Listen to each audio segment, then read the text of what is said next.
जय राधा माधव कुंज विहारी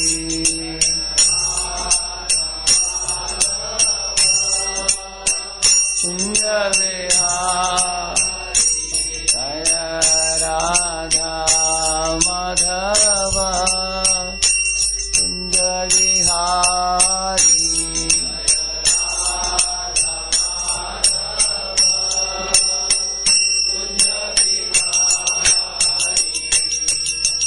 गोपीजन वल्लभ गिरिवरधारी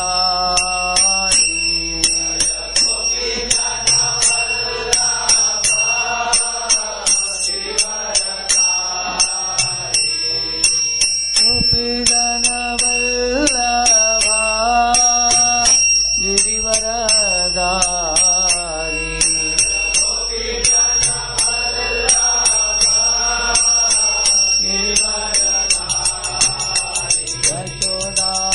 नंदन व्रज जनरंजन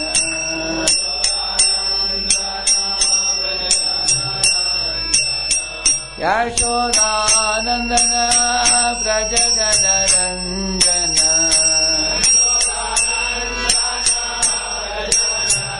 यमुना तीरावनचारी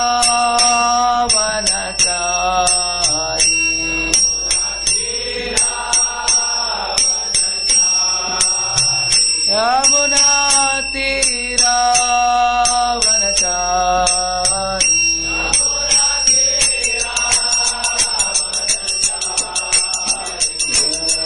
राधा माधव कुंज विहारी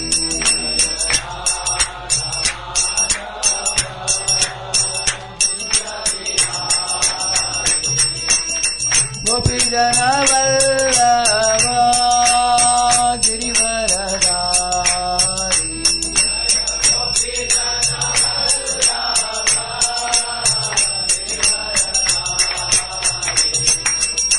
गोपीजन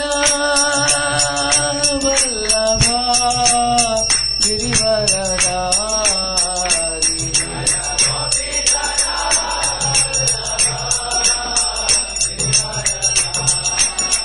यशोदानंदन व्रज जनरंजन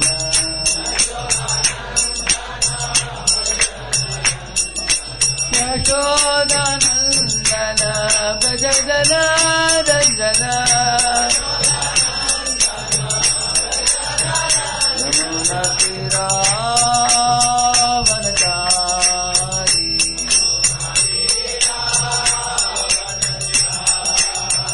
यमुना तीरावनचारी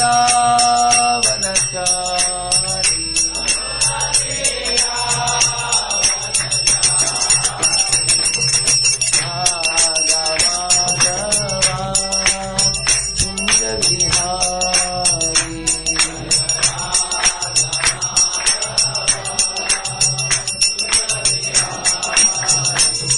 जय राधा माधव कुंज विहारी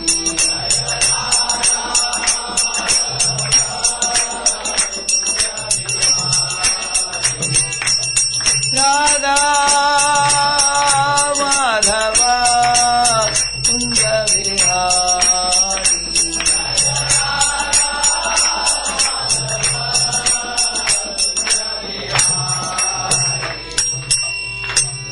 श्री राधा कुंज बिहारी की श्री गौर निताय की श्रील प्रभुपाद की अनंत कोटि वैष्णव वृंद की कलियुग पावन हरिनाम संकीर्तन की अंतराज श्रीमद् भागवतम की गौ प्रेमानंदी।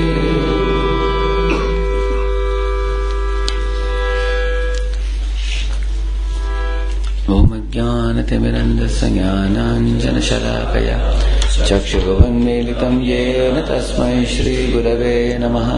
श्रीचैतन्यमनोभीष्टं स्थापितं येन भूतले स्वयं रूप कदा मह्यं ददाति स्वपदान्तिकम्। वन्देऽहं श्रीगुरो श्रीयुतापदकमलं श्रीगुरून् वैष्णवांश्च श्रीरूपं साग्रजातं सहगणरघुनाथान्वितं तं सजीवं साद्वैतं सावधूतं परिजनासहितं कृष्णचैतन्यदेवं श्रीराधा कृष्णपादान् सहगणललिता श्रीविशाखान्वितांश्च नमो ॐ विष्णुपादाय कृष्णपृष्ठाय भूतले श्रीमते भक्तिवेदान्तस्वामिनिति नामिने नमस्ते सारस्वते देवे गौरवाणी प्रचारिणे निर्विशेषा शून्यवादी पाश्चात्यदेशतारिणे नमो महावदन्याय कृष्णप्रेमप्रदायते कृष्णाय कृष्णचैतन्यनाम्ने गौरद्विषे नमः हे कृष्ण करुणा सिन्धो दीनबन्धो जगत्पते गोपेश गोपिका कान्त राधा कान्त नमोस्तुते तप्त काञ्चन गौराङ्गे श्रीराधे वृन्दावनेश्वरी वृषभानुसुते देवी प्रणमामि हरिप्रिये वाञ्छाकल्पतरुभ्यश्च कृपा सिन्धुभ्य एव च पतितानां पावनेभ्यो वैष्णवेभ्यो नमो नमः जय श्री कृष्ण चैतन्य प्रभु नित्यानंद श्री अद्वैत गदाधर श्रीवासादि गौर भक्तवृंद हरे कृष्ण कृष्ण कृष्ण हरे हरे हरे राम राम राम हरे हरे ओम नमो भगवते वासुदेवाय ओम नमो भगवते वासुदेवाय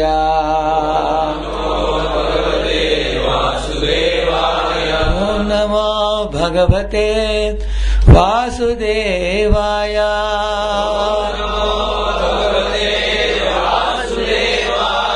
नारायणं नमस्कृत्य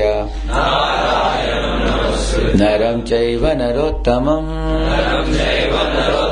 देवीं सरस्वतीं व्यासं ततो जयमुदीरये नष्टप्रायेष्वभद्रेषु नित्यं भागवत सेवया भगवत्युत्तमश्लोके भक्तिर्भवति नैष्ठिकी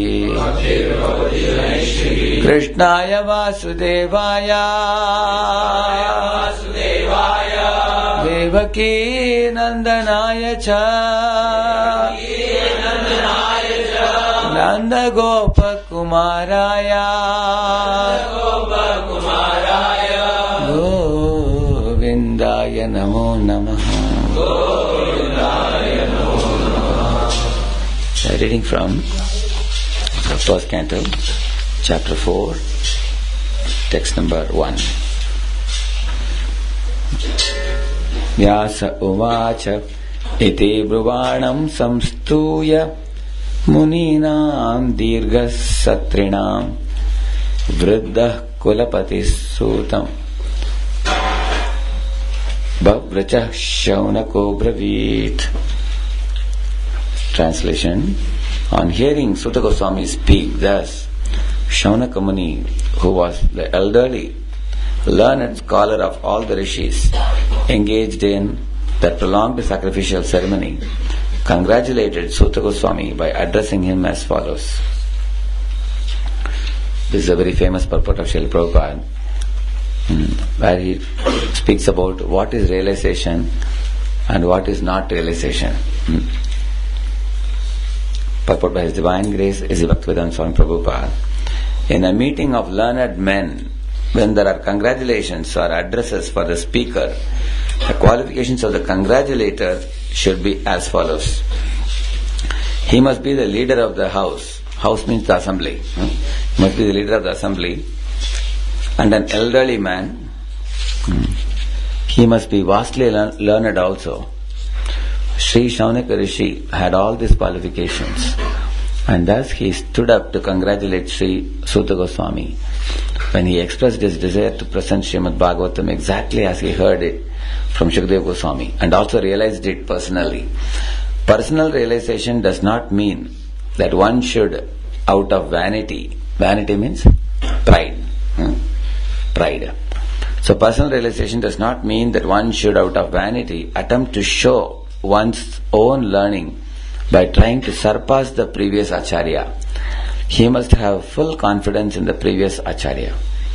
And at the same time, he must realize the subject matter so nicely that he can present the matter for the particular circumstances in a suitable manner. The original purpose of the text must be maintained. No obscure meaning should be screwed out of it.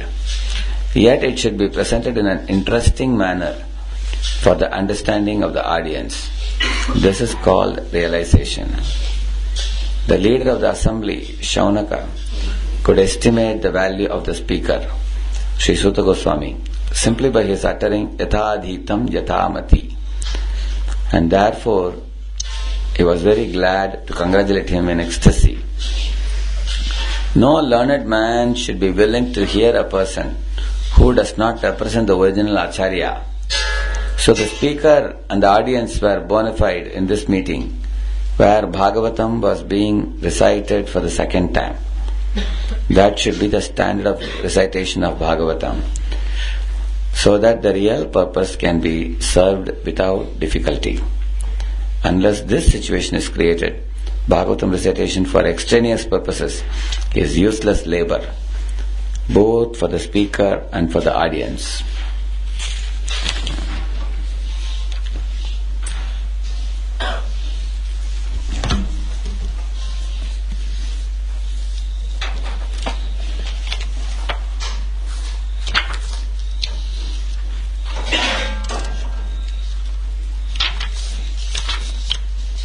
You see,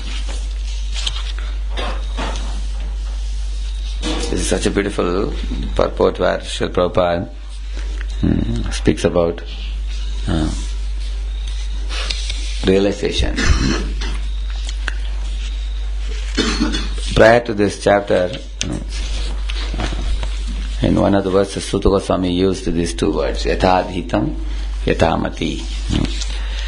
So he had said that I will try to speak Srimad Bhagavatam to the best of my realization and understanding. And as I have heard in Parampara, whatever I am able to best speak, I will speak. Because sometimes you may hear a very wonderful lecture, but you may not be able to repeat it. Or we may not recollect all the points.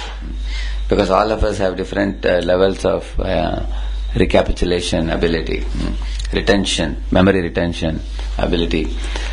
One is the memory part, and the other is the realization part. We may not be so realized that we understood everything we heard. We might have heard some things, and other things would have gone, like we say, it goes boulders, or it goes over the head. It may not be digestible for us. So then we just hear it, but we don't hear it. When we don't understand something, it's like as good as not hearing it, isn't it? So everybody has a different ability to hear and relate and understand and digest and repeat for the benefit of other people. One of the ways that we can enhance our memory, remembrance, and also enhance our ability to recollect and speak to others is by speaking. By speaking what you heard, by telling other people, then it becomes reinforced in your memory. So it's a very good habit that when you read the Prabhupada books, you don't just keep it with you. You should give it to others, always. Like we say, by giving knowledge never diminishes. Knowledge only grows. Like the hand that lends out roses never becomes bereft of fragrance. It only becomes more fragrant the more you give out roses. Similarly, the hand that helps in lighting up the other candles or lamps, that never loses. Have you seen? Like if one candle is used for lighting 100 candles, the original candle doesn't lose any fire. That continues. In the same manner, in fact, knowledge is not just something that you give out and you are able to preserve what you gave out. It actually expands more. The more you give out, the more it expands. It's like you have one mango in your basket, you give it out, then you find you have 2 in your basket. You give out 2, then you have 4 in your basket.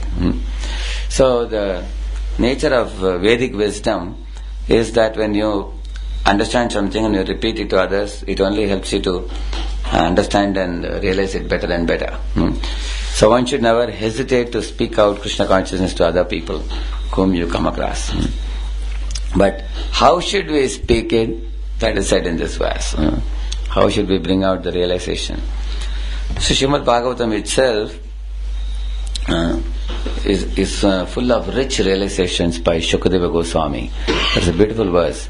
Nigama kalpataror galitam phalam shukamukat amrita dravasam yutam pibata bhagavatam rasamalayam muhuraho rasika bhuvi bhavukha. This verse says, if you bite the branch of a tree or leaves of a tree, bark of a tree, it will not be very tasty. But if you bite the fruit of a tree like mango, it's very delicious. Because the fruit is the most sweetest part of any tree. Is it not? Although there is also tree bark, there are leaves, they are not as sweet as the fruit, because the fruit is the sweetness in fruit is realizable. Whereas in other parts, they are like less developed. Fruit is the most developed, because you see, first you sow a seed, then it becomes a tree, then it gives out branches, then the flowers come, then the fruit comes, isn't it? Similarly, the Vedas are called as Nigama, Kalpataror. Nigama means that which is coming in Sampradaya, Parampara.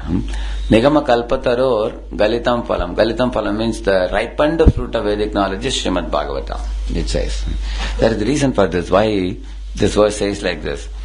Because, for example, a citizen of India can have a relationship with the government of India. Government means like impersonal thing. You can't draw a government on a paper, isn't it? But behind the government is a prime minister. Say if you become a social welfare worker and you become a very prominent guy in the society, you may become a corporator, or you become a tahsildar or panchayat. And then gradually when you grow ahead, then one may become an MLA.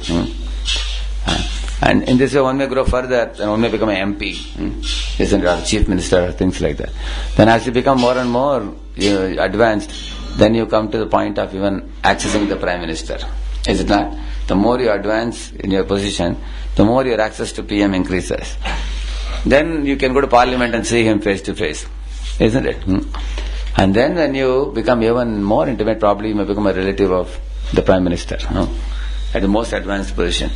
Similarly, the Vedas, there is so much karma kanda, puja part in the Vedas, chanting mantras for so many devatas. Later on, Prabhupada says in one another purport here, it is 1:4:13. This is another verse. Realization is more important than parrot-like chanting. He's saying here, that's a message here. The difference between Vedas and the Puranas is like that between the Brahmanas and Parivrajaka's. Parivrajaka's means Vaishnavas. The Brahmanas are meant to administer some fruitive sacrifices mentioned in the Vedas, but the Parivrajakacharyas or learned preachers are meant to disseminate transcendental knowledge to one and all. As such, the Parivrajakacharyas are not always expert in pronouncing the Vedic mantras, which are practiced systematically by accent and meter by the Brahmanas, who are meant for administering Vedic rites. Yet, it should not be considered that the Brahmanas are more important than the itinerant preachers. They are one and different simultaneously because they are meant for the same end in different ways.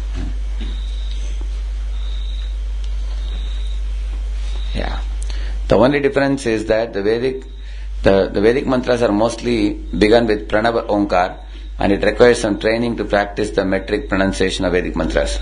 But that does not mean that Srimad Bhagavatam is of less importance than the Vedic mantras. On the contrary, it's a ripened fruit of all the Vedas. Like that is saying.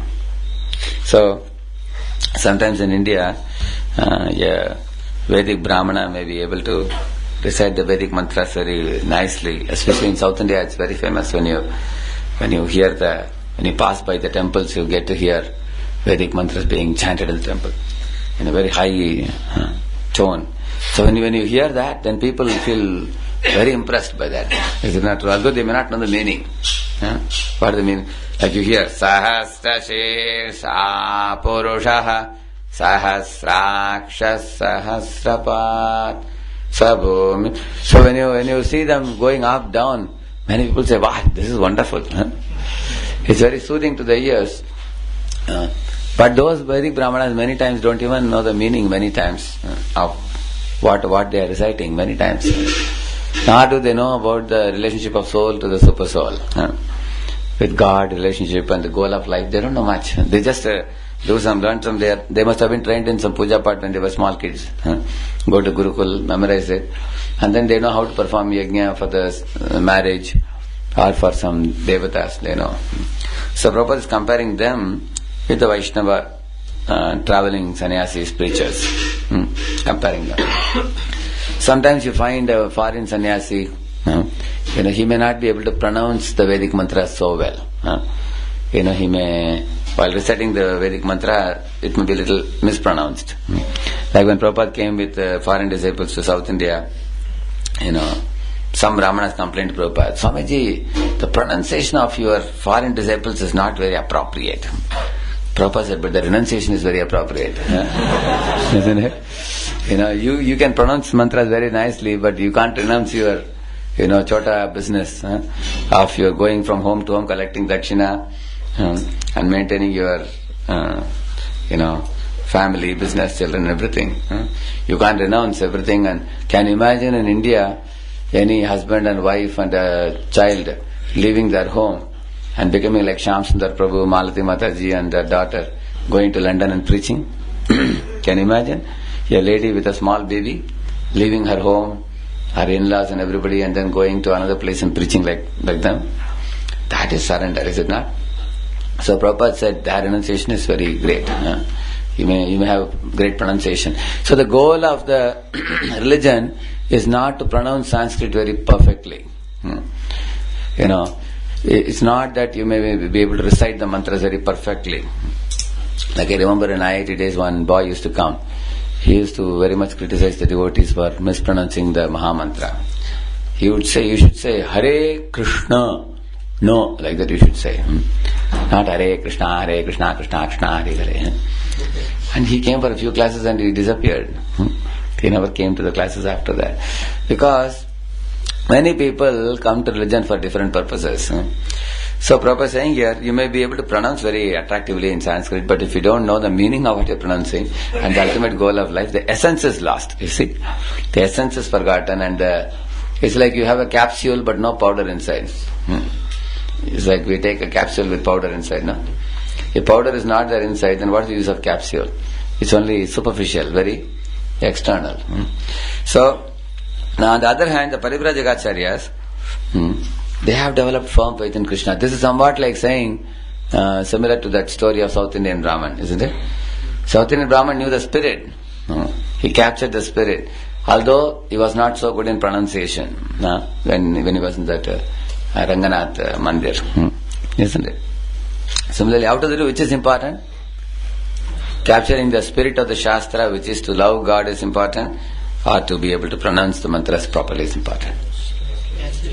Capturing the spirit. That's why he's saying realization is more important than parrot-like chanting of the mantras, he says. So, that point Prabhupada is saying. So similarly, Srimad Bhagavatam is a pure literature. It is like the ripened fruit of all Vedic knowledge. It puts you in touch with the Lord directly in relationship with Him. So now I want to recollect one theme that I was speaking in the last semester, where we left and where we want to continue. Because in the last class, junior class, I spoke was from Bull and the Cow and Parikshit section, isn't it? Where I spoke about the 4 regulative principles and the 4 positive principles. So, but in the previous semester I left one theme, very important theme we were discussing. We're talking about the Dwadasha Mahajanas. Swayambhu Narada Shambhu Kumara Kapila Manu Prahalado Janako Bhishmo Balir Vyasa Kirvayam. Yamaraj telling that verse. And I was telling you about 2 paths. Do you remember? One path is like, step-by-step procedure to go back to Godhead. Like you go from Karma Yoga, Jnana Yoga, Ashtanga Yoga, then you come to Bhakti Yoga. It is like going through the staircase in a building. And the other path is called the one-stroke method. Any of you remember I told you? 100 sonar ki, 1 lohar ki. You see, no? Sonar keeps on hitting slowly, tuk tuk tuk tuk tuk tuk. But lohar is dad, one hit, finished. So Bhakti Yoga is like which one? One-stroke method. And what is that method? That is somehow or other, if you are fortunate in your life to come in contact with the Vaishnava Guru. Some Vaishnava Guru who practices and preaches purely, and then he will directly show you direction to spiritual world. And you don't have to do the extraneous things. In NOI, Prabhupada writes in the beginning, he says, the other path is very, very circuitous route. It's like, touching the nose like this. Like tapasa, brahmacharyena, shamena, damena, tyagena, satya, shauchabhyam, yamena, niyamena va, deha vak, buddhijam, dhira, dharmajna, shraddhayanvitaha, kshipantyagam mahadapi. Venugulmamivan, Bhagavatam says 6th canto. He says, if you do tapasya, voluntary acceptance of suffering for long-term progress, brahmacharya, shamena, damena means sense control, mind control, tyagena, detachment from all that is material, satyam, always speaking avowed truthfulness, shaucha, external internal cleanliness, yamena niyamanava, do's and don'ts, one should follow. Yam means do's and niyam means don'ts. And deha vak buddhijam dhira, by body, mind and words one should remain an unbewildered person, stable in one's purity and character. Dharmajna, one should be a religious person. Deha Buddhism Dhira Dharmajna, Shraddhayanvita. With all great transcendental faith, one should do all these things for the Supreme Lord. And then eventually one will become purified, he is saying. So, that procedure of procedure of Karma Yoga, Jnana Yoga, Ashtanga Yoga is a very long procedure actually. It's like touching the nose like this. If you try to touch nose, try, all of you try it. Can you touch it? Really? Amazing. Some guys in the name of touch nose, they are touching like this. If you actually come from behind, it's very tough to touch. So, so that is this route. It's a long route. See, for example, if you read Rajavidya book, Prabhupada writes in the beginning, he says that sometimes, the kings would give this gold and silver and diamond and all in charity. That is actually called as dan. And they also would do yajna also. By bringing brahmanas, they would do Vedic sacrifices, Rajsu yajna and all that. So this type of yajna, dana, tapa, if you do after 1,000 lifetimes, you will become detached from matter. If you do like this. And then you will realize, I am not the body, I am the spirit soul. You see? Even this knowledge is very rare knowledge. After thousands of lifetimes you get it. And then I am the soul, then aham brahmasmi, another million lifetimes goes like this. And then somehow you come across Ashtanga Yogi who will tell you that you are brahmasmi, but there is also Parabrahman, beyond Brahman. This is how you come. You see, one man came to our Pune temple. He was going to this SSY. You know SSY? Siddhi Samadhi Yoga, they call it. SSY. So he came to purchase some agarbattis from our stall. Because they told him in his course, they teach very strict principles, no onion, no garlic. And then they told him that towards the end of their lectures, many series of courses they have, many things they teach. The last thing he said, they taught him, is you are not the body, you are the soul. That's the last thing you learned there. And then they told him, You can have some puja also every day you do, because you are not the body, you are the soul. So you should also worship God. If you want moksha, if you want liberation, you should worship God. And you didn't even know who God is. They only, because they teach everything about the body. In that course, many things about the body they learn. And they told him that they talk about Naisarga, they talk about this, living very naturally, eating organic food, eating pure food, doing yogasanas, keeping the body fit, mind fit. These things they teach a lot. And the last thing they told him was, you are not the body, you are the soul. And they told him that if you go to ISKCON, you will get nice agarbatis. They told him. So that fellow came to purchase ISKCON. And one of our devotees in Pune, Hara Prabhu, he caught him, he come here. He immediately gave him mala, take it. And he told him to chant Hare Krishna. And that's all. Within a week or two, he was having tilak, chanting Hare Krishna. Now he is initiated devotee now. He became 16 rounder, he became devotee. So he was telling Prabhu, when I was earlier learning so much, I never knew anything more than this one fact. What is it? I am the soul. That's all I knew. Yeah. Same thing also. Like this art of living, they are teaching the Swarshan Kriya and all that, isn't it? So they're teaching, if you see people do these things and they want to keep their body fit by doing some breathing exercises and yogasanas. And if you see, they may have 3-4 courses, but the courses don't go beyond teaching you that you are the soul, you are not the body, there is prana in your body, and there are 10 types of airs, and breathing exercises, and different type of mudras, different type of yogasanas. You go to this Iyengar Yoga Institute. So if you go, you will learn all types of yogasanas. Yeah. Yama, Niyama, Pranayama, Asana. And beyond that, people don't go. These 4 are called as Hatha Yoga. And beyond that, Pratyahara, Dharana, Dhyana, then you come to the Ashtanga Yoga. When you complete it, then you become actual yogi, complete yogi. But most yogis don't know the goal of yoga only. You see? So, in this way life goes. Most people think that the soul only is super soul. They think like that.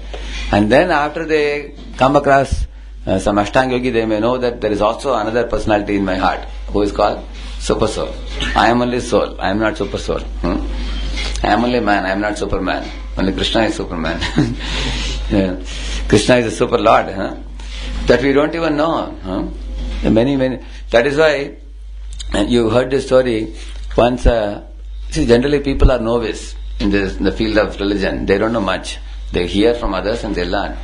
So one man was sitting under a tree and somebody was passing by, and that man told him, he was a Mayavadi sannyasi passing by. He told this man, sit here, close your eyes and just meditate on yourself, understanding you are God. He told him, really, I am God? Yes, you are. Oh, really? So what I should do? He said, Soham, meditate. Then he said, Soham. He was telling, Soham means Saha Aham.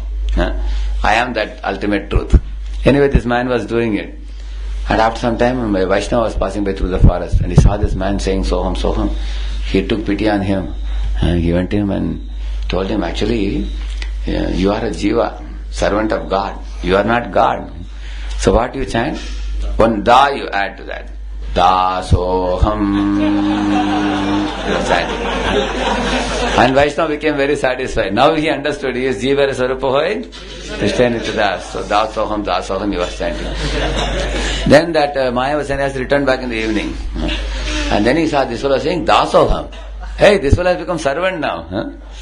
He didn't, let me again make him realize that he is God. So he went to him and said, add one sad to that. He said, Sada Soham, he said. Sada Soham means I am always God. Sada Soham. Sada Soham, he was chanting like this. Then Vaishnava returned back in the evening. He felt very sorry.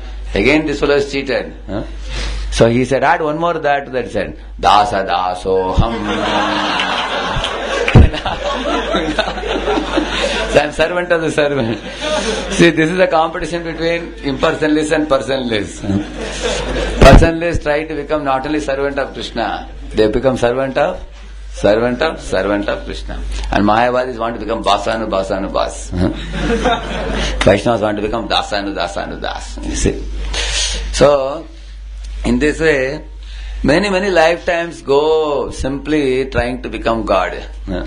And one at last realizes it's useless attempt. And then Bahunam Janmanamante Jnanavan Mam Prapadyate. Then you become a Buddhiman Jnanavan. Then you surrender to Krishna. You see? That is why in the 15th chapter there is the last verse. Please all have to repeat this beautiful verse. Yo mameva asammudho Janati purushottamam Sa sarvavid bhajati mam Sarva bhavena bharata. He is saying Yo mam eva asammudo. किसी भी सम्मूढ़ता के बिना जो व्यक्ति जानता है जानाति पुरुषोत्तम. Those who know me as the Purushottama, Lord, Purna Purushottam. Anybody who knows this fact without any mudata. Mudata is what? To think of the body and soul to be same. Thinking this body is everything. That is one mudata. Another mudata is to think God to be a human being or human being to be God. That is another mudata. Two types of mudata. Like he says, no, what is that? Avajananti Mam Muda. That is 9.11. Thinking Krishna to be ordinary human being. That is one mudata. Another mudata is, as he says, what is that? Utkramantam sitam vapi munjanam va gunanvitam vimudha nanu pashyanti jnana chakshusha. He says that a muda person doesn't know how the soul is situated in this body, how the soul leaves one body and occupies another body. He cannot understand these things. He thinks body is everything, he thinks. He is a muda also. So yomam eva asammuda is saying. You have to become asammuda. Amuda or asammuda. See, this amuda is used many times in Bhagavad Gita. Namam dushkritano. See, there also muda, he says. Foolish person, grossly foolish person, he says. Similarly, he says in that verse, Nirmana moha jita sanga dosha adhyatma nitya vinivritta kama dvandvair vimukta sukha dukkha sajnair gacchantya mudha padamavyayam tat. There he says you should become a mudha. Gachanti amudha padamavyayam tat. If you want to attain that padamavyayam, imperishable spiritual world, you have to become a amudha, he says. Gachanti amudha. This is 15th chapter, 5th verse, I think. Yeah, 5th verse. Before that verse, Natad Bhasite Suryo Na Shashanko Na Pavaka. Before that it comes. So after this verse, immediately Krishna says that you have to go back to spiritual world, which is Yad Gatva Nani Vartante. Like that. So first you have to become amuda, then only you can think of going there, it says. And Bhakti Yoga makes us amuda. How? Amuda means how it makes us free from foolishness. These two things you learn. I am not the body, I am the soul. And Krishna is not a human being, but he is God. Both things are thoroughly taught in Bhakti Yoga. And you are only a servant of Krishna. You can never become God. This is very clearly taught. But otherwise it takes millions of lifetimes. Bahunam janmanamante jnanavan mam prapadyate. With what understanding? Vasudeva sarvamedi. Krishna is all this. Sa Mahatma Sudalabha, he says. Very rare actually. So, in this way you go through a very long route. Karma Yoga, Jnana Yoga and all these things. Like as Karmakandi Brahmana, one may spend 1 million lifetimes in this earth. Can you imagine? You make, you create punya, you go up, and countdown happens. 1,000, 999, 998, 997, like that. 5, 4, 3, 2, 0, and then you come back. Krine punya martula kamvishanti. Then again you go back, do punya. After many billions of lifetimes of doing punya and coming back, gata gatam kama kama labante, saying going up, coming down, you get fed up with life. And then you find that this world is also temporary. Then you come across a jnani. Then the jnani tells you that, better go for moksha. This is useless. Because dharma, artha, kama is useless. See, dharma, artha, kama, these three things are called as swasukha prapti. Dharma karne se, what do you get by dharma? Artha. By artha you can enjoy kama. It's called swasukha prapti. And the fourth one, moksha, is called swadukha nivaran. Dukha nivaran means freedom from the suffering of the pangs of the birth and death, isn't it? So, both these things are swa only. Swa sukha prakti, swa dukkha nivaran. There is nothing to do with Krishna. It's only to do with us. I want to enjoy, or I want to become free from suffering. Prabhupada writes, the karmi people, they think that, bhukti is everything. Enjoy the material world. And when they become frustrated, now I want moksha now. It's like that. Now I want to get liberated. Both the fellows are, both jnanis and karmis. So karmis are bhogis. And jnanis are tyagis. So both the fellows think about their own enjoyment only.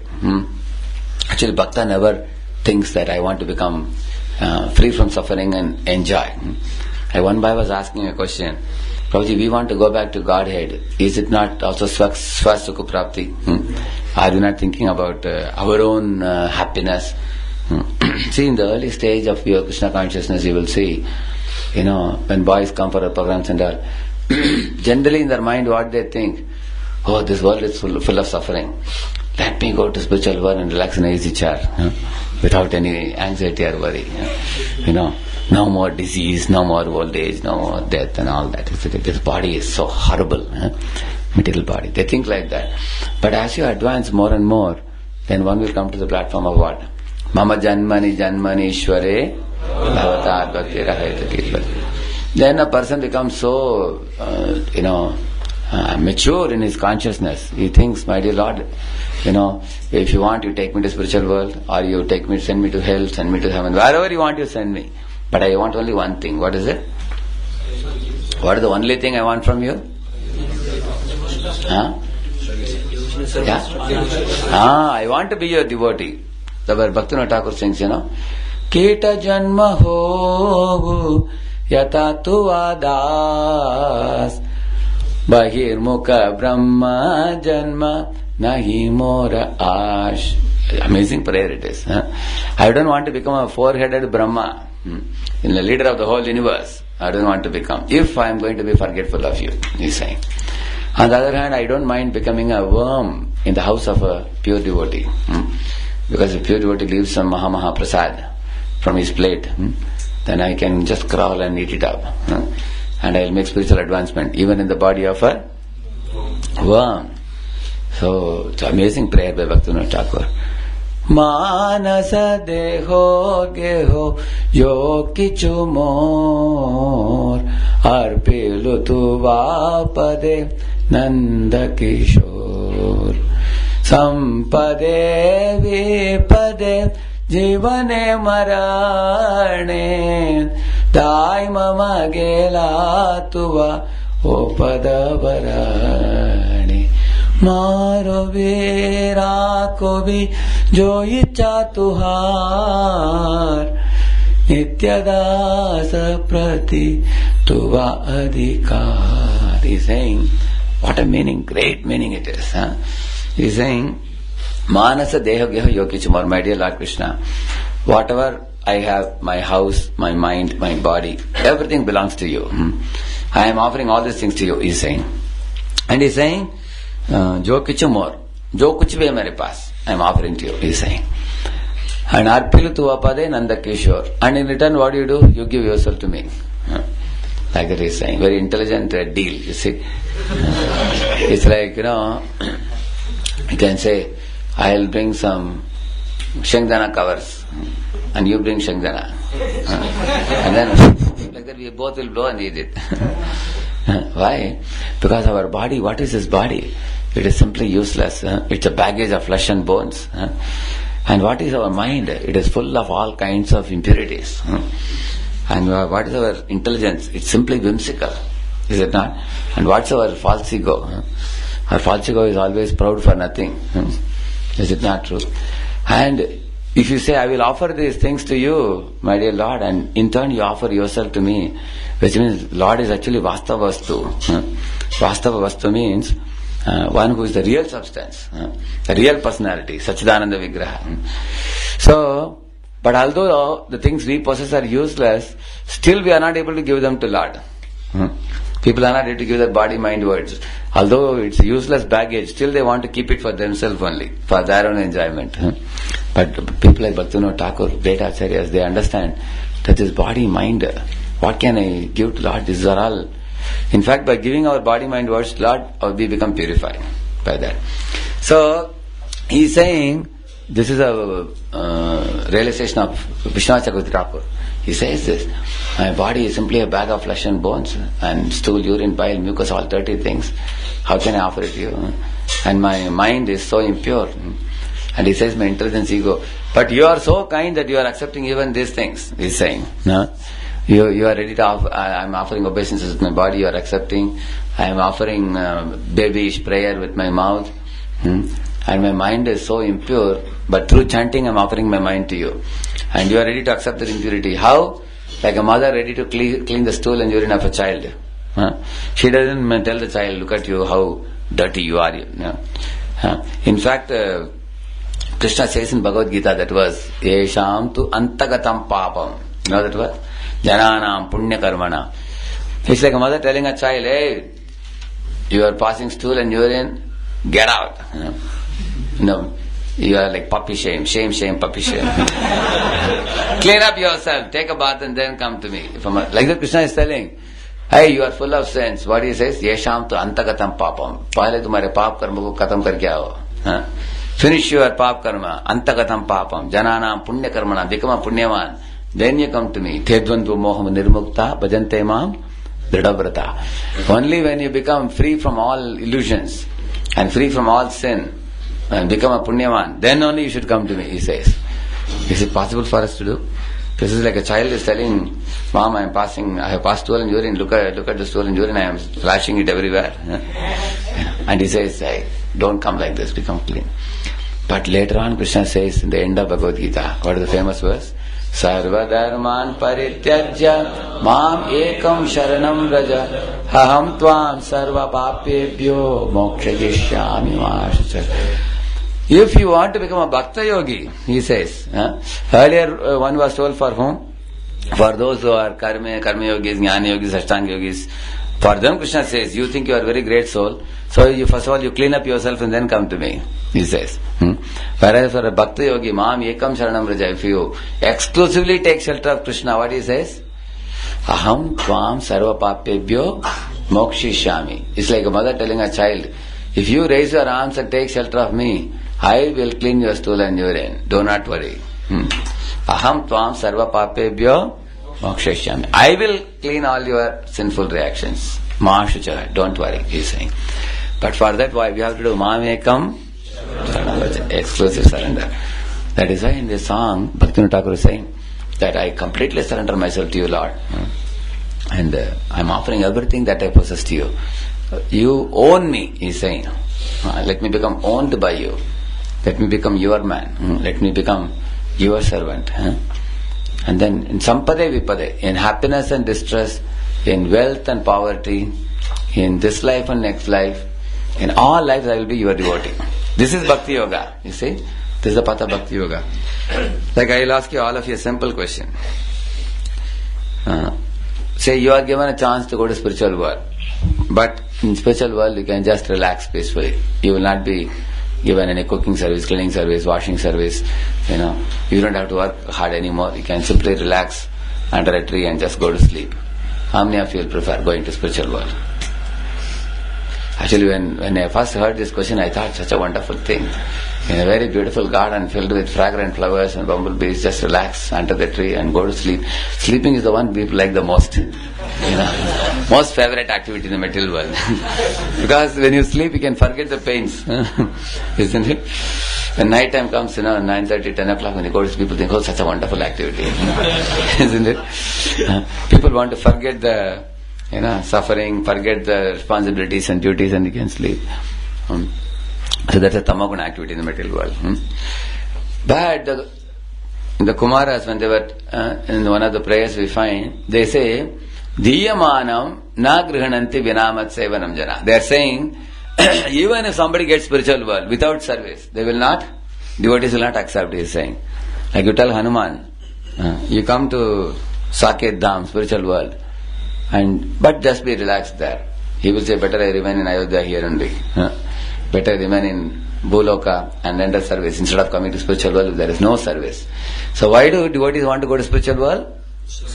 Because there is service. Service to Krishna. If there is no service, they are not interested. So, which means, if there is service in hell or service in heaven, devotees don't mind going. Even there also. Like Prabhupada was in Boveri. Devotees told Prabhupada, we are very sorry to bring you to such a dirty place.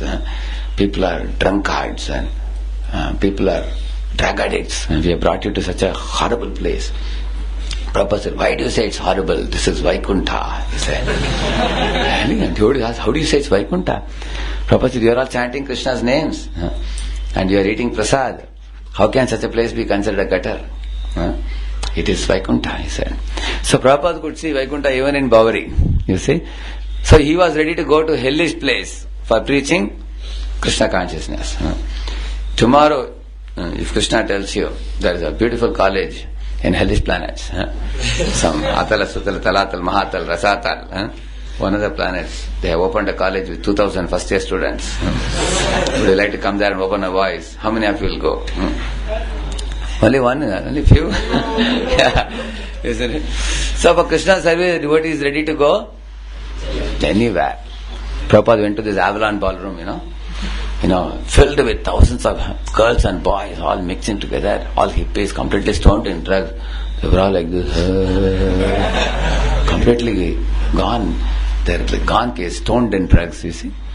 And Prabhupada went there and he sang and he spoke a few minutes. When he came out, he said, this is no place for a brahmachari. He said, because in the Avalon ballroom area, boys would come with flashy cars and flashy dresses, and everybody will be picking up their girlfriends. They will be picking partners and putting in cars and taking like that. So it's a very horrible place of sense gratification. Still, Prabhupada was once invited there for a, Kirtan program. So Prabhupada went. It's a hellish place, you see. So sometimes a devotee, even devotees started going like Prabhupada to such places. Later on, Prabhupada said, one day devotees came late night at 11:30 in the night, and then next day morning Prabhupada introduced Mangalarati. And then Prabhupada said, tomorrow onwards we will do something called Mangalarati. I asked, what is it? Mangalarati means you have to get up very early. You have to get up at 4 a.m. and take a bath and come at 4:30. But Prabhupada was preaching till 11 o'clock. Prabhupada said, forget about it. We should go to bed by 9:30, he said. And then Prabhupada said, if you go to such dirty places, it's very dangerous for you. You are likely to fall down. If you are not very advanced and very pure.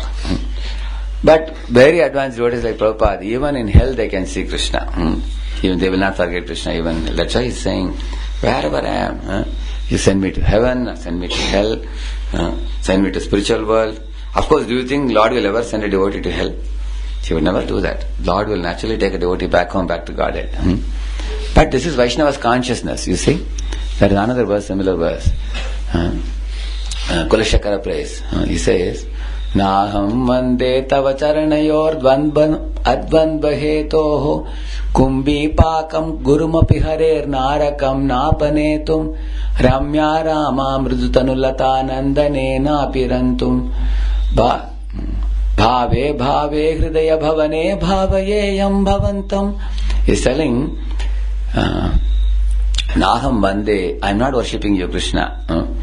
Tava charanayor, dvandvam advandva heto, to go beyond sukha dukkha of this world. I am not worshipping you for that sake, like the jnanis do. Jnanis want to become free from birth and death. I am not doing it for that sake. And then he is saying, Kumbi pakam gurumapi hare narakam napanetam. You can even send me to Kumbi Pak if you want, he is saying. Now, Kumbi Pak is a narak, one of the naraks, 28 narakas, called Kumbi Pak. If you read the 5th canto, last chapter, it talks about Kumbi Pak and Raurava and different types of hellish planets. Even if you want to send me to Kumbi Pak for all the sinful activities I have done, I am ready to accept punishments for that. Now you may ask, Prabhuji, we heard if you become a devotee, all the sinful reactions are burned away. Karmani nirdhati. Now he is saying that you may have to go to Kumbi Pak. Devotee will not be sent to Kumbi Pak, but a devotee is willing to go to Kumbi Pak for his sins. A devotee doesn't say, Krishna, please clear up my bad karmic accounts and take me back to God. A devotee doesn't say like that. Devotee says, I am ready to undergo Sinful reactions. Although devotee is willing, Krishna will not give him reactions. You understand? Kumbhipakam gurum api hare narakam napanetam. You can send me to hell if you wish, he says. And then he says, nor am I aspiring Ramya, Rama, Mridutanu, Lata. There are many apsaras who have a Mridutanu. Mridutanu means they have soft bodies, tender bodies. They are the beauties, celestial beauties of the spiritual world, like Ramba, Urvashi, Menaka. These are prominent ones, but there are many, many more. Purvachiti. Purvachiti is in Brahmaloka, and other Ramba, Urvashi, Menaka are in Indraloka. And these celestial beauties are most sought by the other demigods. Like the Gandharvas, Gandharvis, they are all roaming in pleasure valleys. Like in different pleasure valleys across the globe, universe, they travel and they enjoy.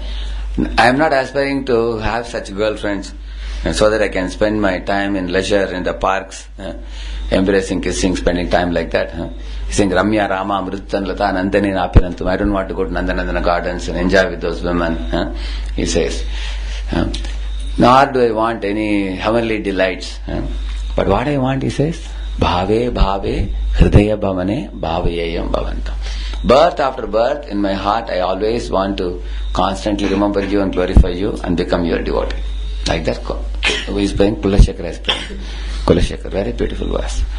So, these prayers are very exalted prayers. You see, there is no absolutely... So, it is not Swasukha Prapti, it is not Swadukha Nivaran. Correct? How it is not Swadukha Nivaran? He is ready to go to Kumbhipa. A devotee is willing to suffer. Like Prabhupada was asking the Christians, you guys say, you will do sin and Jesus will suffer for it. A whole week, Monday to Saturday, you do sin, and Sunday you go to church and say to the Father, these are the sinful list which I did last week. Please tell Jesus to clear it out. And then quota is over now. Again start Monday to Saturday again. Doing over and over again. It's like elephant taking bath and coming to the bank of the river and rolling on the ground again. Or taking the ground, sand and putting all over his body.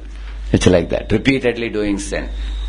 Prabhupada said, if a boy murders somebody and says that, you put my father in the jail, will they do that? If you murder, then you will be put in the jail, not your father. Similarly, Prabhupada says, if you commit sin, you are a rascal. Why should Jesus, take all the reactions for you? Prabhupada is asking. And then Prabhupada said, yes, Jesus will take reactions of your sins. When you become repentant. There should be paschatap in you. See, paschat means afterwards.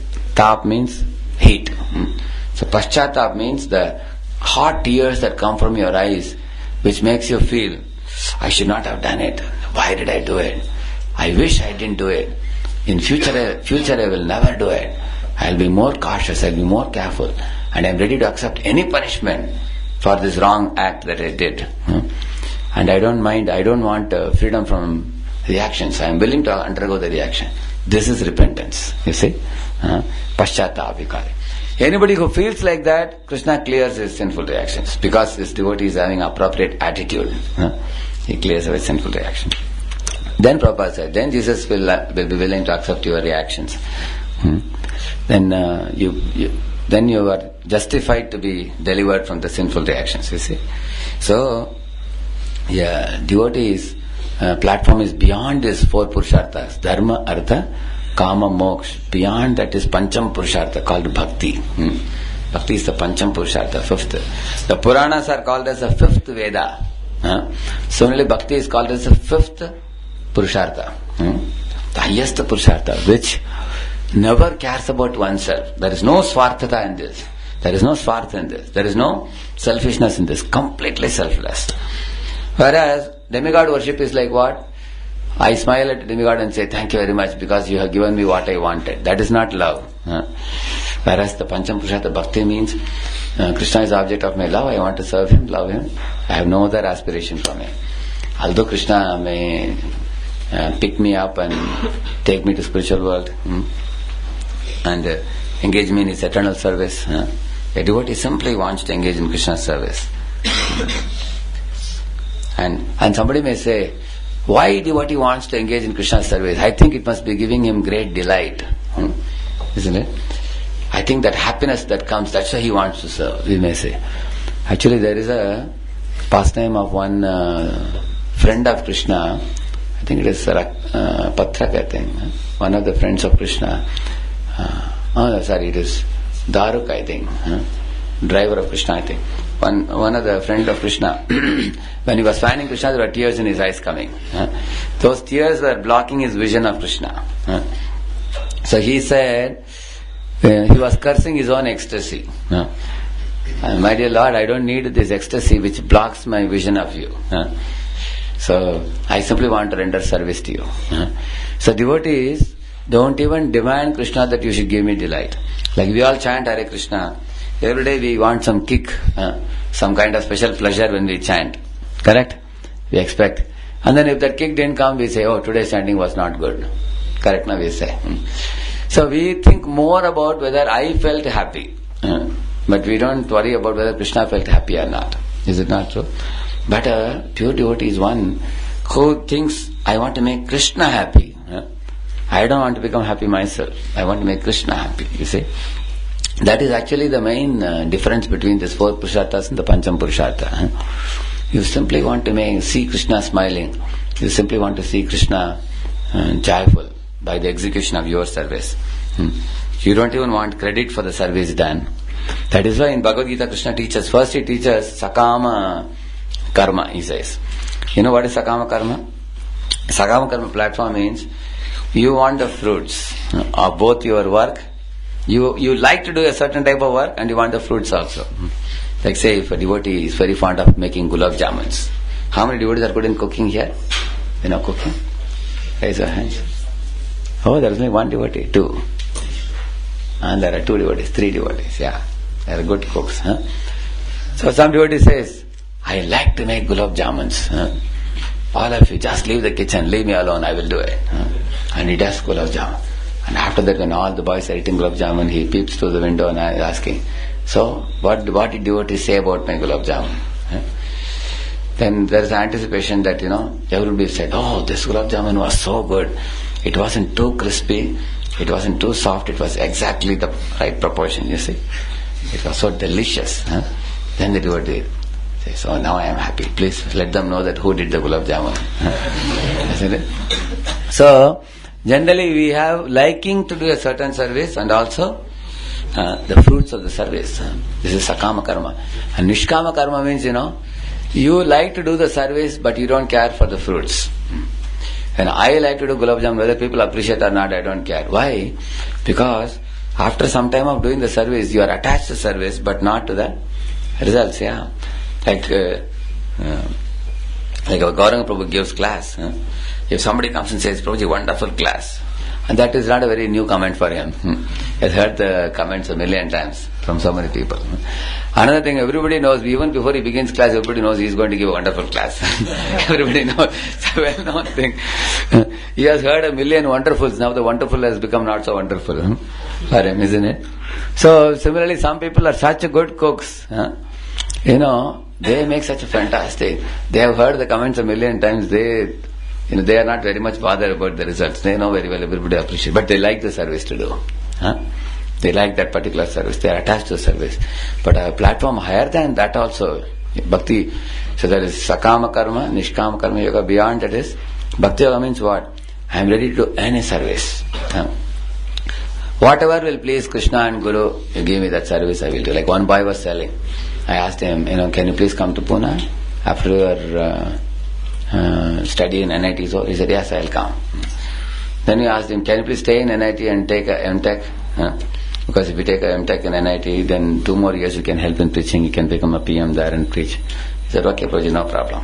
I will write GATE and I will go for MTech. Then later on we asked, anyway, in NIT, your NIT, there are so many leaders here. Too many leaders in one place, not necessary. You let them take up. Can you do GATE and join some other college where, it's a mediocre college, but you can become a teacher there? Because if you have a GATE score, they will accept you in teaching also very easily, And do preaching in that college? He asked, Prabhuji, no problem. I was very surprised. He was ready for anything actually. This kind of surrender is very rare actually. Because people have their personal aspirations, ambitions, goals in life and things to be accomplished. But some of the devotees joining ashram are so surrendered. Like, even Revajapati Prabhu, we told him to do MTech. Generally, BTech boys will never do MTech in same IIT. Generally, they won't do. But he said, you tell me if you want me to do PhD, I will do PhD also, he said. He said, no, you come and join. So, they're very surrendered. Bhakti means what? Completely ready to do any service, willing for any service. Generally, people prefer which services? They prefer services which are limelight services. Limelight service means prominent services. And people don't like service in the background because nobody is taking video of you when you are washing the pots. Is it not true? Or when somebody is sweeping, somebody is, cooking in the kitchen, or somebody is going and bringing grocery from the market. But they are also very important services, you see. Without the background services, the frontline services cannot go on. They are also very important. But generally people like to be in the limelight for one reason. Why? Because they become popular. They become famous. But a devotee is ready to do anything that is necessary. If Krishna says, you do limelight service, you do limelight service. If Krishna says you do background service, you do background service. Krishna says clean the toilet, you will clean toilet. Krishna says sit in the Vyasasana and give a lecture for 5,000 people, you will give. Like that. You see? A readiness for any service, that is Bhakti platform. The highest platform, you see. And not willing to go to even spiritual world if there is no service. Which means this is the real platform of a devotee. Devotee means he simply wants to render service to Krishna. And out of love. And unmotivated, uninterrupted, without any expectation, voluntarily, joyfully, for indefinite period of time, for all time to come, and non-stop. This is devotee. This is what a devotee is made up of. Devotee simply wants to love and serve Krishna. So, this is Vaishnava philosophy, which is, this is a chapter, the verse I was reading, this appearance of Narada. Narada came to meet Vedavyas. At that time, Vedavyas had written Vedas, Puranas, Upanishads, Mahabharata, Ramayana, and he was sitting in the bank of a holy river, very morose, very despondent. And Narada appeared there. And Vedavyas said, immediately Vedavyas got up and he offered namaskar because Narada is Vedavyas's guru, spiritual master. And then Vedavyas told, even after writing all these literatures, I am fed up. I am not satisfied, my dear Lord. What is the reason for this? Why am I so despondent? He asked. Even after writing all these things. Like sometimes a preacher says, like our Rasavagara Prabhu was telling, Prabhuji, nowadays they are sending me to different voices. They tell me to give lectures on stress management, time management, art of self-management. I am giving. Anyway, but still, I feel very despondent. It will be nice if you can give me some direct lectures on Bhagavatam and Chaitanya Charitamrita. And that too to devotees directly. You can speak direct Krishna Katha, you see. Otherwise, in art of self-management and all college when you go, you give little bit of spirituality. It is like, 5% Krishna consciousness, 95% other stuff. Is it not true? So because in college you cannot speak direct Krishna consciousness, most people won't understand also, isn't it? You have to give something on a very, very ground level. Like I go to companies for giving stress management seminars to CEOs and some of the top managers, sometimes 10, 12 people. Those fellows are such busy fellows. Even in the meeting they go for attending phone calls. In between, and we have to tell them switch off your mobile. And they are very stressed fellows, very much. So, they are more eager to learn about stress relief than becoming Krishna conscious. Becoming Krishna conscious is not their priority. What is the priority? Stress relief. So we have to speak about what is stress and how stress comes, how you get a stiff neck and how to do yogasanas and all those things. And then they will hear, okay, there's some solution they are giving now. Along with that, you have to feed little Krishna consciousness. Also, we tell them mantra meditation also. Please chant this also. Like that, Vedavyas, what he did, he gave all the Puranas. He thought that, if I tell people, you simply have to serve Krishna, unmotivated, uninterrupted, pure love, and go back home, back to Godhead. Nobody will come, he thought. Is it not true? Once Narada Muni took pity, and he told Vishnu, my dear Lord, please give me one chance to bring as many souls as I can to spiritual world, although they may not be qualified. But please give free passport to all of them. Narayana said, because I love you very much, I agree for this proposal. Go and do it.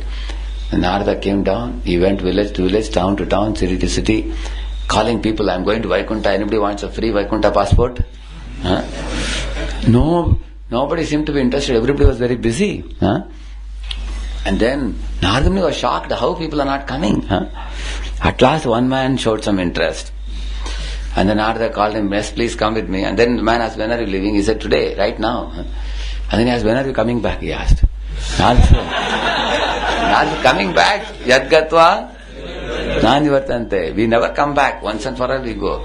He said, oh, really? We never come back. Then I am not coming. He said, because I have my wife, children, family and everything. You see? Narada went back to Narayana crying. He said, my dear Lord, I am so shocked. People, although Vaikuntha is the eternal world, nobody wants to come. In material world, everybody is busy in their own small petty things. A pig is busy in a ditch. A dog is busy being a master of a lane. You see? A rat is having a small hole, bringing some crumbs of bread, considering himself proprietor of a small hole. And a man is thinking, I am proprietor of this compound. I have my queen and my praja who are my children, and my dog and everybody. I have my kingdom, small kingdom. Everybody is busy. Brahma is thinking, this is my Brahmanda and I am the master here. Everybody is living their life like this. Nobody wants to leave and come back. So, Vaishnava preachers have to be very, very intelligent. How to gradually uplift a soul from wanting to be enjoyer, proprietor, controller, to the point of lifting his head up and looking at Vaikuntha and taking them back to Godhead. Is it not true? So, generally speaking, it is very... that is why what Vedavyas thought, I will give Puranas, where I will mention, you worship Ganesh, you will get this benefit. You worship Parvati, you can get a beautiful and handsome husband. You worship Lord Shiva, you will get a beautiful wife. You worship Kubera. In many of the aratis, they chant Kubera's name. You can get a lot of wealth. Dhanabhagyam, Putrabhagyam, all kinds of things. Some people keep all the 12 type of Lakshmis they keep using. Santana Lakshmi, Dhana Lakshmi, all the Lakshmis they keep. Only Lakshmi is big photo.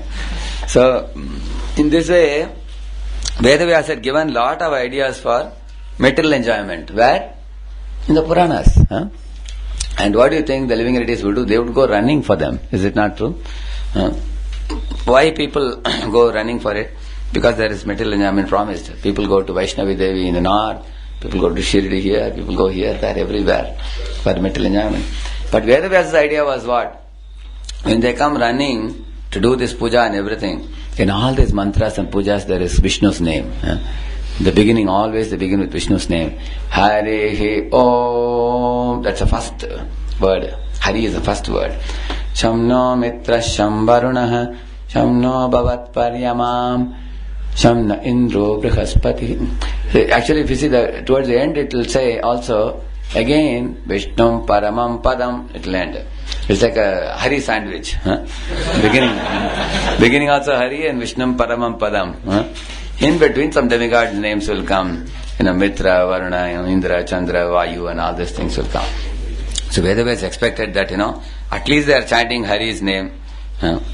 Some little bit, like we go for a one-time program, at least they get prasadam, that's our satisfaction. They may not get much spiritual directly. Hopefully somebody may come from that. That's what was the plan of who? Vedavyas. So he fluffed the spiritual pure truth and gave it in a very light lecture, through the Puranas and everything. He gave it. But he was not very satisfied. Because Krishna's devotees like to glorify Krishna directly. And in this chapter, appearance of Narada is coming. And he's telling Vedavyas that, you have simply cheated all the living entities. He's telling them. Because you have not glorified Krishna directly. You have glorified indirectly, Like you have written the Mahabharata in a very nice fashion. The whole story of the Pandavas and Kauravas you have given. And you have glorified Krishna here and there. Of course, Vedavyas was very careful. You see, even when you are talking about life history of somebody, how you present it is very important. So nicely is presented, like the Pandavas, if you see, you tell anybody in this world, दो भाई भाई थे उनके बीच में झगड़ा हो गया. Everybody will be interested, isn't it? Yeah. Like whenever there's an accident, you've seen people crowd around to watch. People have curiosity. Pandavas were there, Kauravas were there, and they both had a problem. And then you say that the Kauravas, they cheated the Pandavas through gambling match, and they brought their wife to the public assembly to disrobe her in the public. Everybody will be interested about a woman also, and that too, if it is a rape scene. Woman crying. Many people are very fond of watching. What happens to woman? Was that man successful, or she escaped, or whatever? But then at that time, Krishna gives unlimited sari. You see, if anybody reads Mahabharata, even the materialistic people, with all the material inclinations to hear about politics between brothers, mishandling of women, even they, when they come to Mahabharata, at the appropriate point, they will get Krishna. You will see, Krishna is giving unlimited sari there. She is calling, Hey Govinda, Hey Gopijana Vallabha, Hey Dwarakavasin. So if some buddhi, if they had some akal, they will surrender to Krishna. So, because that's how she was saved. So one thinks, hey, if I am in this position in my life, I should surrender to Krishna completely. They will understand. That was what Vedavyas expected. He thought that by reading Mahabharata, somehow they will. And also, both the brothers, they came on the Kurukshetra battlefield where there was about to be a huge fight, and people want to know what was the outcome. Like there is an election, in different parties, there is Congress, there is BJP, different parties. Everybody wants to know who became the Prime Minister. Like I have seen in South India, when election polls will be announced, whole night people will be awake. Then walking back and forth, this fellow got this many votes, that fellow got that many votes, like that. Similarly, when there is a war between two cousins, two brothers, big battle, and then everybody is interested. Let us see what is the war scene, 18 days war. And there, what is placed there? Bhagavad Gita. That Krishna is speaking to Arjuna. You see? Exactly at that junction point. See, Krishna also has made this whole Mahabharata history in such a way that he intervenes at appropriate places, where people will be most interested, isn't it? Like if you want to get boys for a one-time program, keep the invitation in the canteen. So that's where everybody comes. Is it not true? You put it in canteen, you put it in Xerox shops, you put it in cyber cafes. So that's where the youth come, isn't it? Of course, you can also put it in temples, but temples very few boys come, isn't it? That is why in the same manner, Krishna also, why did he give it in battlefield of Kurukshetra? Like one boy was asking, Babaji, Bhagavad Gita बोलने के लिए तो एक शांत वातावरण चाहिए. ऐसे ही अर्जुन को किसी जंगल में लेके जा सकते थे, बैठ कर, नहीं तो किसी मंदिर में बिठाकर अच्छा वातावरण में बोलना चाहिए. क्या युद्ध भूमि में? See, Krishna is not foolish. He knows very well. When there is such a yuddha, everybody will be interested to know what happened to two brothers fight. So Krishna spoke it there. Because at the climax point he speaks Bhagavad Gita. When all the conch shells blow, pooh, everybody is blowing the conch shell. The fight is about to begin. And then Krishna starts Bhagavad Gita there. You see? Very amazing. So Vedavyas gave some information about Krishna, but it is all in bits here and there. It is not exclusive glorification like the Srimad Bhagavatam. That is why Narada told him, you have to completely give this one-stroke method. So sonar ki, ek lohar ki, say no, one-stroke method. Directly tell people, this is Vaishnava Siddhant, this is Bhagavata Dharma. You love God, you go back to Vaikuntha and be eternally engaged in Lord's service, and you'll be happy forever. This is one-stroke method. Instead of going through Karma Yoga, Jnana Yoga, Ashtanga Yoga and all this laborious path where they have to gradually learn, I am not the body, I am the soul and all those things, you see. So, Prabhupada also used to say that there are different type of sweet shops. Some sweet shops they write outside, you have seen, Shuddha ghee se banaya hua. They write like that. So there one laddu is 25 rupees. And immediately you will find a neighborhood shop will be there. There is no board there. No board means you can understand. So naturally it's made of, laddu is made up of recycled oil or, recycled ghee which is recycled 25 times. And both laddus may look alike externally.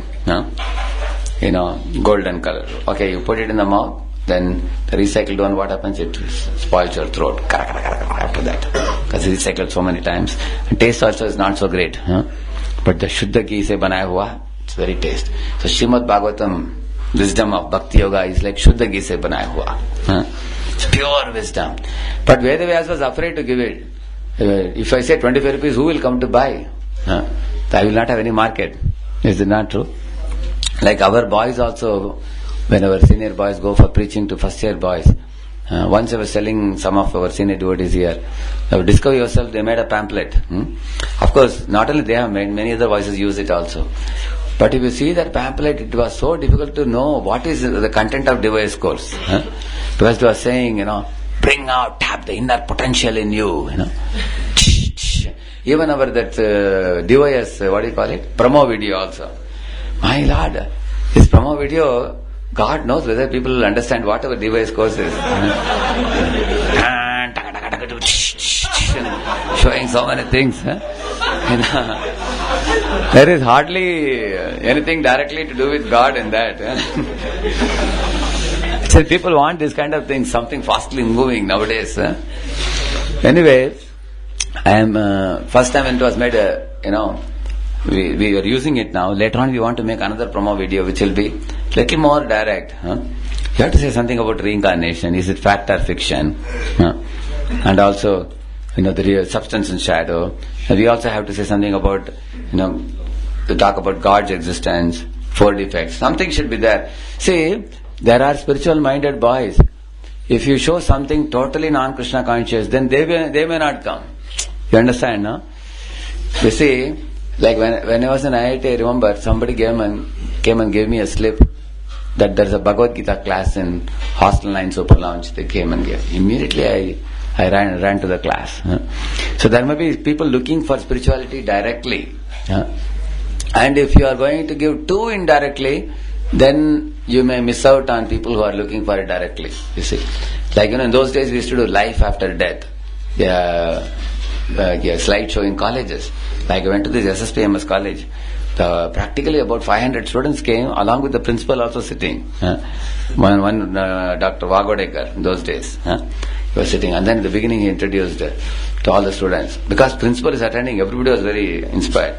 So he took the mic and said, today, Radheshamji has come. I consider him like Vivekananda, you are saying. He's preaching to the youth of India and all that. And he's talking on life after death. It is so important. He said, you need to know, not only you have to fill up your belly, but you have to know what happens to you after death. Where does Atma go? How can we attain the ultimate gati? Very glorified Tukaram. So this was the principle in those days. Such values. So we could openly preach. But later on, when you give the topic life after death, the colleges will say, no, we will not allow you. Then we have to go with some indirect topics, self-management, stress management and all these things. People wanted, gradually people became degraded over the years, if you see. You see? And then we found that, when you say stress management, 300 boys come. Life after death, 80 boys will come. You will see. Because people are more in material consciousness, you see. Like in Sabji Mandi, big crowd. Diamond shop, very few people. You see.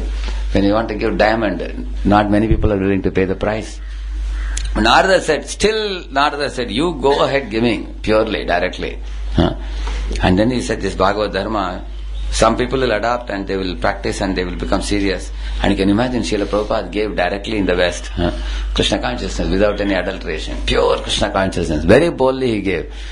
And even the people from the West could accept it. And now in India and all over the world it's being accepted. Because there are sincere souls always looking for pure Krishna consciousness. And then here in the realization, as he says here, see one more verse about realization is 3.6.36.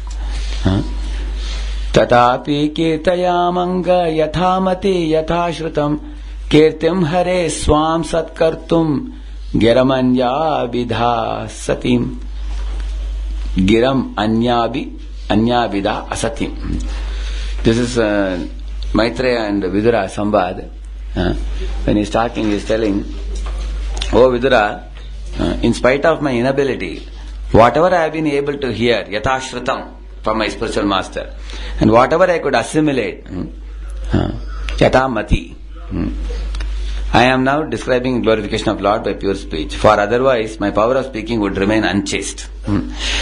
See, our tongue is called unchaste prostitute if it is speaking anything other than Krishna consciousness. You see, useless things. So he is saying that yatha mati yatha shrutam. Maitreya is telling to Vidura. We all should say the same thing. Whenever we give lectures, we should think yatha shrutam. Whatever I have heard, I will try to repeat. And yatha mati means as far as my intelligence can go. Like some sparrows can fly some distance, crows can fly even more higher, and then eagles can fly very high. So in swans, sometimes they can just flap the wings, cluck cluck 2 times, and then they can keep on flying long distance. You've seen that? Different birds have different ability. Similarly, different preachers have different levels of realization and depth of realization, and they can speak according to that, and we all should do that. We should never say that, I don't have any realization, I cannot speak to anybody. We all should speak to people whom we come across. Actually, here Prabhupada is saying, what is realization? Personal realization does not mean that one should, out of pride, attempt to show one's own learning by trying to surpass previous acharya. He must have full confidence in the previous acharya. Which means we should try to give examples from Prabhupada's books. And if you are giving some our own examples, we should be very careful. Because sometimes our examples may be concocted. And we should be very careful. It's better to repeat from the acharya. Like, one boy, while talking to boys, he told them, you see, the soul is like a battery.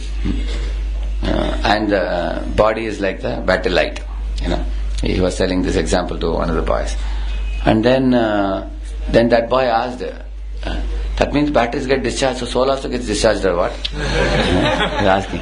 And sometimes batteries run out and you throw away the battery. And this boy said, no, sorry, the soul never dies, and I was telling. Later on this boy came and told me, Prabhuji, I tried to give my own nice realization. Somehow, it didn't click. Then I told him, well, you could have given the example of parrot and the cage and the car and the driver and all. So many examples are there. But he said, I thought, Prabhuji, these examples are well known. People know it. I thought of giving a new one. He said. I said, these are well known amongst devotees, but new people don't know these examples. You can give them.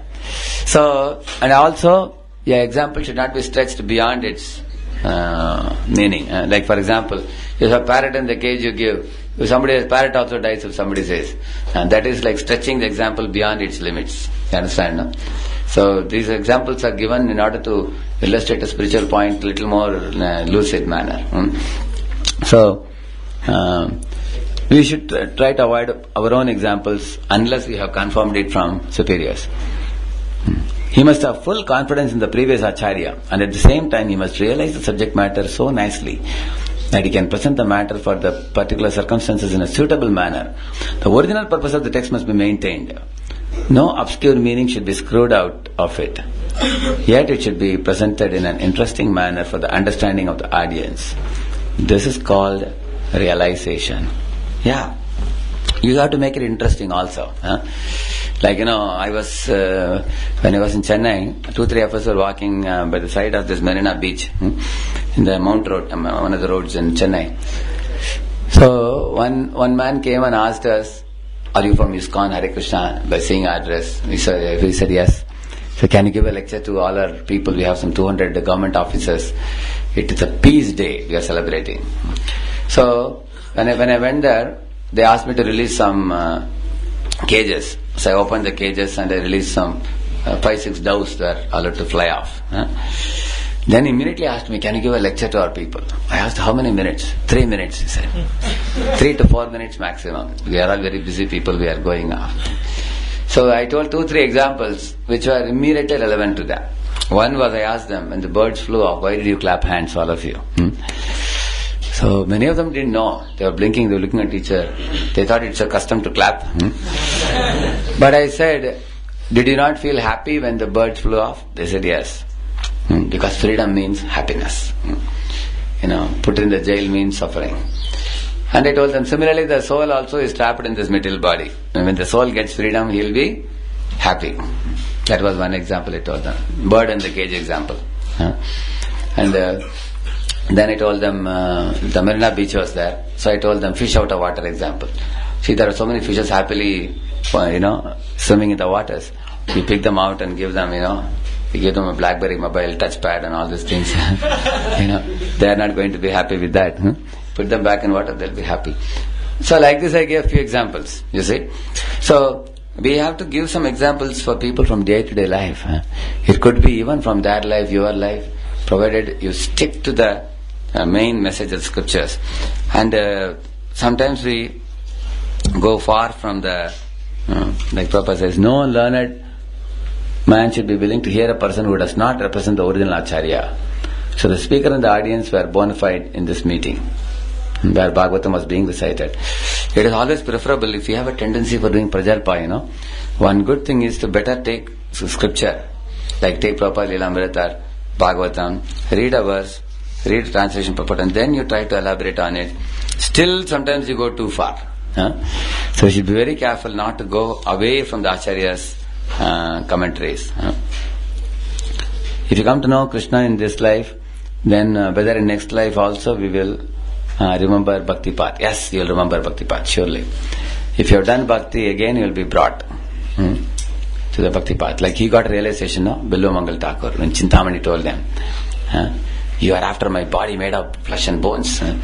If only you develop attachment to Krishna like you are attached to me, you would have gone ahead in Bhakti Path so easily. Immediately, there was a lightning. He realized immediately. And he went to Vrindavan and became a pure devotee. You see? Because whatever bhakti you do in this life will come back to you in the next life. And again take you back to Bhakti Path. But of course you should not want to be born again. You should be back home, back to Godhead. Attitude of you first, I second. That is service attitude. Is it only for devotional circle or for other people in world also?